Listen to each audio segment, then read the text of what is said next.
మతిమరుపు రావటం, జ్ఞాపక శక్తి లేకపోవటం, ఇలాంటి సమస్యను రాకుండా కరివేపాకు బాగా ఉపయోగపడుతున్నది. మెదడు కణజాలం దెబ్బతినకుండా, వాటికి ఇన్ఫెక్షన్స్ రాకుండా పోరాడుకోవటానికి ఇందులో ఉండే యాంటీ ఆక్సిడెంట్స్ ఈ రకంగా బ్రెయిన్ సెల్స్ ముసల్తనంలో కూడా చురుగ్గా యాక్టివ్గా పనిచేయడానికి కారణమవుతున్నాయని వాళ్ళు నిరూపించారనమాట.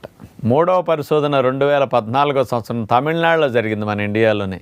University education and research centre వారు ఈ పరిశోధన చేసి ఏం చెప్పారు అంటే, కరివేపాకులో యాంటీ ఆక్సిడెంట్స్ అనేవి అతి ఎక్కువగా ఉన్నాయి, పుష్కలంగా ఉన్నాయి. అందులో ఉన్న యాంటీ ఆక్సిడెంట్సే అసలు మెడిసినల్ ప్రాపర్టీస్కి, ఆరోగ్యాన్ని సంరక్షించడానికి అద్భుతంగా పనికొస్తున్నాయని నిరూపించారు. అవేమిటంటే యాంటీ ఆక్సిడెంట్స్ లినిలాల్, ఆల్ఫా టర్ఫినిన్, మిర్సిన్, ఆల్ఫా